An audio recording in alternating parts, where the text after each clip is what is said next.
Imagine being so wealthy that your act of charity accidentally destroys the global economy. In 1324, Mansa Musa embarked on a pilgrimage with so much gold that his gifts caused mass inflation and financial ruin across the Mediterranean. This is how the richest man in history broke the world's markets just by being generous. He has 60,000 people with him. His personal servants are dressed in silk. His honor guards carry golden staffs. 100 camels, each loaded with 300 pounds of gold, are marching down your streets. And then he just starts giving it away to beggars, to strangers, to mosques, in markets, in the street, pure gold, mountains of it, for free. You'd think that's the greatest day of your life, right? Here's what actually happened. Within a year, prices across Egypt and the entire Mediterranean had collapsed. Merchants lost fortunes. Families went broke. And an inflation so severe it took 12 years to recover swept across an entire continent. The man who caused all of it? He was simply on his way to go pray. This is the story of Mansa Musa, the richest human being in recorded history, and how his act of extraordinary generosity became one of the most catastrophic economic disasters the medieval world had ever seen. To understand the scale of what happened, you first need to understand who this man actually was. In 1312, Musa Keita became the Mansa, that's emperor, of the Mali Empire in West Africa. And this wasn't some small kingdom. It was enormous. It stretched from the Atlantic coast all the way to the Niger River, covering parts of modern-day Mali, Senegal, Gambia, Guinea, and more. But more importantly, the Mali Empire sat on top of something the medieval world was absolutely desperate for. Medieval Europe and the Islamic world ran on gold. Gold was money. Gold was power. Gold was everything, and Mansa Musa controlled the mines, the trade routes, and the merchants who moved it all. Modern economists have tried to estimate his net worth. Some put it at $400 billion in today's money. Others say that number is actually too low, that his wealth was so enormous, so incomprehensible, it genuinely cannot be calculated. He was richer than Jeff Bezos, Elon Musk, and Bill Gates combined. And then some. And in 1324, this man decided it was time to fulfill one of the 5 pillars of Islam, the Hajj, the pilgrimage to Mecca that every Muslim who is able must make at least once in their lifetime. If you're Mansa Musa, you don't travel quietly. The preparations alone were on a scale that is genuinely difficult to picture. Historical accounts, primarily from Arabic scholars and eyewitnesses, describe an entourage of between 60,000 and 80,000 people.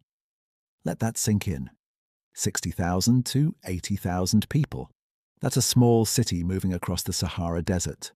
This group included 12,000 personal servants, each dressed in brocade and Persian silk, 500 heralds, honor guards, each carrying a golden staff weighing about 6 pounds of solid gold. His personal wife, Inari Canute, with 500 of her own attendants, thousands of soldiers, merchants, doctors, teachers, and poets, and 80 to 100 camels, each carrying between 50 and 300 pounds of gold dust. Some accounts put the total gold carried at 60,000 pounds. Others say far more. The procession stretched so far across the Sahara that people at the front had no idea what was happening at the back. Villages they passed through didn't even have names for what they were witnessing. There was no reference point. They travelled north through the desert, passed through Timbuktu, already one of the wealthiest, most intellectually vibrant cities on earth, then turned northeast toward Cairo. And it was in Cairo where things started to go very, very wrong. When Mansa Musa arrived in Egypt, the Mamluk Sultan al-Nasir Muhammad arranged a formal meeting. And immediately there was a diplomatic problem. Mansa Musa, as emperor, did not bow before any earthly ruler. Not the Sultan of Egypt. Not anyone. After some careful diplomatic maneuvering, they eventually agreed on a meeting of equals. Two of the most powerful men in the world, face to face. But the real story was happening outside in the streets. Mansa Musa stayed in Cairo for 3 months, and for 3 months he gave away gold. He gave it to the poor. He gave lavish gifts to officials. He paid for goods at many times their market value, not because he was deceived, but because the difference was literally meaningless to him. His servants reportedly gave gold to every beggar they passed, every merchant they admired, every stranger who caught their attention. Al-Umari, an Arab historian who visited Cairo 12 years later, wrote that locals were still talking about it with a mixture of awe and horror. The gifts, the spectacle, the sheer quantity of gold. It had permanently changed the city's memory, but also its economy. Here is the core economic principle at work, and it's elegant in how brutal it is. The value of any currency, including gold, depends on scarcity. Gold was valuable in 1324 because there wasn't very much of it circulating in Cairo's markets at any given time. Supply was limited, demand was constant, price stayed high. Mansa Musa injected an enormous quantity of gold into the Cairo economy over just 3 months. By some estimates, the equivalent of modern billions of dollars in gold flooded local markets in a matter of weeks. Prices across Cairo began rising dramatically. Goods that used to cost a certain amount in gold now cost more, because gold was suddenly everywhere, and goods were not. This is inflation, and it hit hard, but it didn't stop there. Cairo was a major hub of Mediterranean trade. Egyptian merchants traded with the Middle East, North Africa, and Europe. The gold that flooded Cairo rippled outward through these networks, devaluing gold across the entire connected world. Al-Makrizi, one of the most important medieval Arab historians, documented the devastation explicitly. He wrote that Musa's arrival ruined the value of gold in Egypt for 12 years, and that many people suffered greatly as a result. This is arguably the first recorded instance of a single individual causing region-wide hyperinflation. And Mansa Musa did it not through war, not through manipulation, not through malice, but through excessive, joyful generosity. On the return journey from Mecca, Mansa Musa became aware of the economic chaos he had caused, and he tried to fix it. In what might be history's most unusual financial intervention, Mansa Musa deliberately borrowed large quantities of gold back from Egyptian merchants and moneylenders at high interest rates in an attempt to reduce the supply of gold in circulation and restore some value to the currency. Think about that.